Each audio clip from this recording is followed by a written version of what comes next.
Banheiro tem casa, tem a casa dela. Tem? Eu fui na casa dela, né? Eu fui na casa da loira do banheiro, lá em Guaratinguetá. E você foi nessa de Guaratinguetá? É que tem várias versões, mas a de Guaratinguetá é que eu mais gosto. Pra mim é eu bato, se eu sou o presidente, eu bato como oficial. A loira do banheiro oficial é de Guaratinguetá. É de Guaratinguetá, não tem dúvida, né? Fantasma normalmente trabalha na escala o quê? 7 por 1? 7 por 1. É, não sei, deve por ser. um. Deve ser. 666 por 1. Ela. É, 666 por 1 é ótimo. E ela tem casa, né, que ela morou, e tem a sepultura dela lá em Guaratinguetá, que eu ainda não visitei. Isso é um pecado falar Visitei. isso.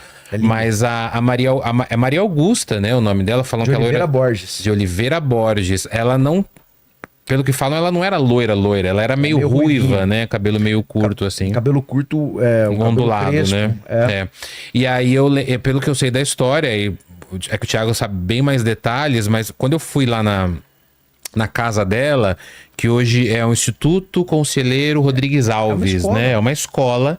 E tem adolescentes estudando lá.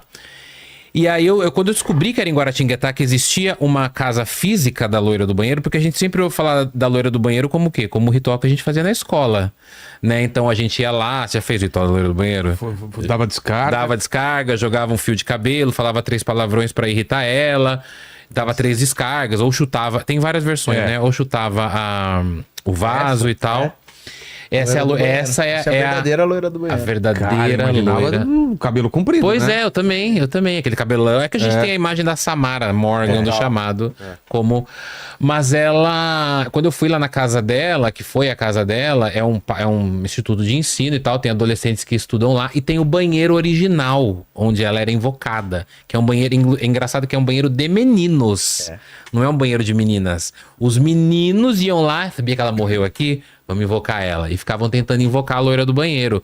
E aí e é engraçado porque aqueles banheiros antigos e tal, e tem apenas um espelhinho e tal. Mas a história da loira do banheiro, né, Thiago? É uma história trágica também, porque ela casa muito cedo com o cara, A loira né? do banheiro é sensacional, porque na verdade ela era filha do Visconde de Guaratinguetá. Ela se casa com um cara importantíssimo, assim, um jurista, político super influente, chamado Conselheiro Dutra. Ela tem 14 anos, ele tem 36, se eu não me engano, é mais de 30 anos. Claro que ela não queria casar, mas de 14 anos. Queria Casamento casar. arranjado. O pai dela morre 3 anos depois. Sabe quem que arranja o casamento da loira do banheiro? Essa é a melhor parte, eu amo essa parte. É o marido da princesa Isabel, o Conde Conde Du. Nossa. É o cara que arranja o casamento da loira do banheiro. Você tem noção como que a história sobrenatural se mistura com a história do Brasil? Total. A princesa Isabel foi quem assinou a Lei Áurea em 888, Exatamente, é isso libertou os escravos, É isso aí. escravizados. E aí, o que acontece? Bom, o Conselheiro Dutra foi governador do estado de São Paulo. Só pra você entender, o governador do estado de São Paulo foi casado com a loira do banheiro. É esse o grau do no universo. A intersecção. E aí o que acontece?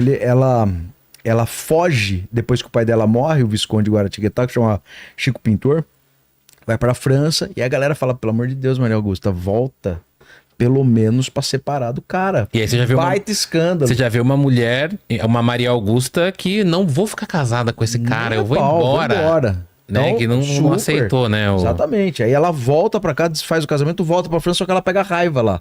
Raiva humana, morre na França. A mãe pede pra embalsamar o corpo dela. Então há esse embalsamamento do corpo, transladam pra Guaratinguetá.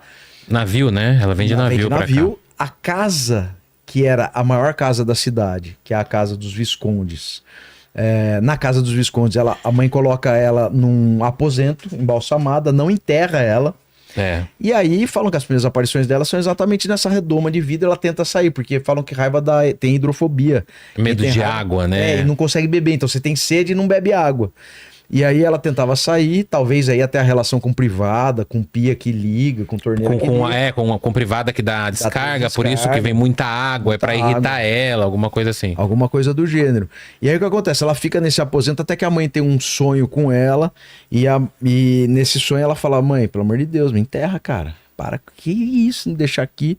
E aí a mãe constrói uma capela super bonita no cemitério, chama Senhor dos Passos, sepulta ela lá, e em 1919 tem um incêndio na casa, porque a casa, como era maior, era uma mansão, a maior casa de Guaratinguetá, vira a escola pública da cidade. Não, e é lindo assim. Então, tem uma escadaria. Essa é a razão dessa assim, relação da escola com a loira do banheiro? Porque ela acaba... Era a casa dela. Sim. E a primeira aparição dela nessa escola é nesse lugar que provavelmente era o quarto que ela ficou exposta. 2 alunos fogem da aula, entram nesse aposento que tinha um piano, que era da Maria Augusta. Tudo fechado, tudo escuro. Um feixezinho de luz ilumina o piano. Começa a tocar sozinho. Os moleque quase infarta, sai correndo, gritando. E aí começa a história a partir disso. A história foi tão louca da Maria Augusta que o diretor da escola começou a ficar... Cansou, né? Ele cansa. Ninguém queria estudar, ninguém queria estudar no começo da tarde, do final da tarde, começo da noite. Funcionário não queria, ele chama para ter uma reunião. E quando vai começar, eu chamo todos os funcionários, quando vai começar a reunião, cai um lustre em cima da mesa dele, acabou a reunião. Acabou. Ela realmente existe, né? Ela realmente... E você para pra pensar que tem a casa dela, entendeu? Você pode ir lá no banheiro, olhar, tem o túmulo dela com essa fotinho que a gente viu aí. Sim. Então, quer dizer... Exatamente essa foto. É uma lenda urbana que existiu, cara. Claro. A experiência humana, para transformar isso numa história fantasmagórica, ela é um contorno interessante. E é uma experiência de uma pessoa. Não precisa provar que o fantasma é real, mas a história da menina aconteceu mesmo. Ela foi mesmo. Tudo que a gente tá falando é regular. Eu acho muito louco isso. Cara, a loira do banheiro foi casada com o governador do estado de São Paulo. Você imagina isso? A coisa mais louca do mundo, você imaginar. Que isso não tem dúvida de que isso aconteceu. Isso aconteceu mesmo. É documentado. Aliás, tem um livro muito bom de um amigo chamado Diego Amaro, pesquisador, historiador de Guaratinguetá, que conta essa história com documento, com muita perfeição. E os cemitérios são fontes inesgotáveis desse tipo de história. Então é uma história que eu gosto, falo perto da cidade, perto de Avaré, que é a história da Ana Rosa, que era uma menina... Essa história é brutal, também cara. É muito louca a história. A Ana Rosa era uma moça super doce, morava em Botucatu, e se conheceu um cara chamado Chicuta, que era carreiro, levava boi de um lado pro outro. Foi super gentil com ela no começo, tá? Eles começaram a namorar, casaram, foi embora pra Avaré. Só que lá ele se transformou num psicopata, trancava ela, agredia ela, violentava ela. Quando ele ia seguir com as tropas, trancava ela dentro de casa, só abria quando voltava. Cárcere privado e tudo. Tudo. E aí um dia ela se cansa, tem um cara da fazenda lá, um funcionário que ajuda ela a fugir pra Botucatu, porque ela tinha parente em Botucatu.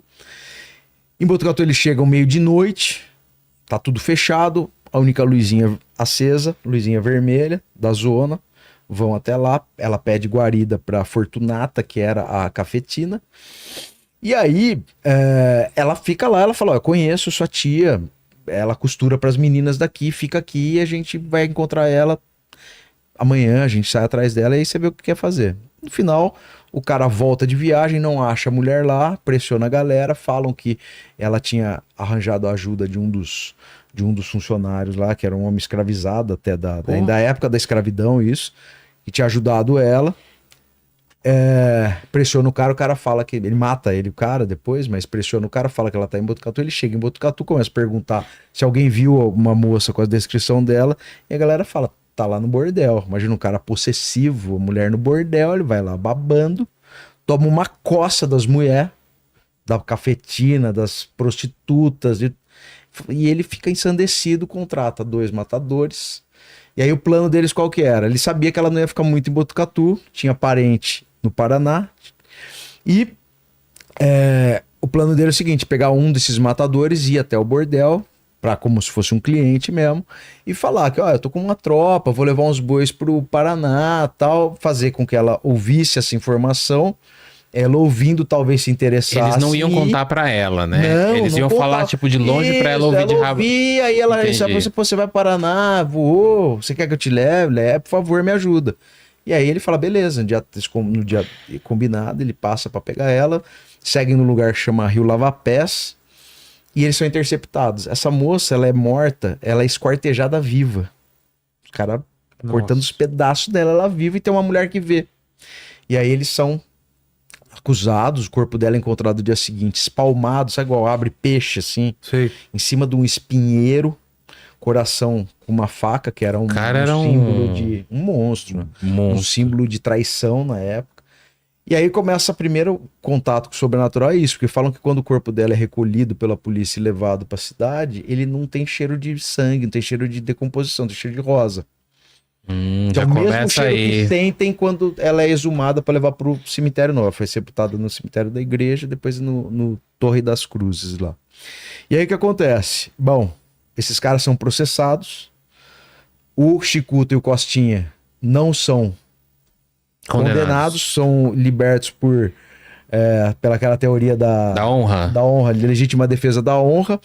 O único que vai preso é o Hermenegildo, que era filho de um casal de escravizados, era negro, foi o único, não que ele não merecesse ser preso, mas foi o único que foi em cana.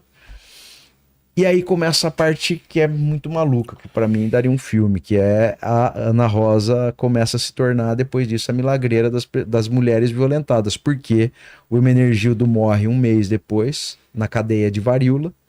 O Costinha, poucos dias depois, cai uma árvore, corta uma árvore, cai uma árvore em cima dele, mata ele esmagado.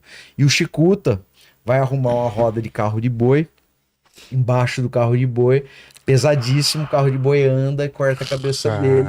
Ou tem duas versões, que ele passa aqui também e corta Essa ele é mais no legal. meio, Ok. e aí ele tenta colocar de volta as vísceras assim na lama. Então ela acaba virando uma milagreira que ajuda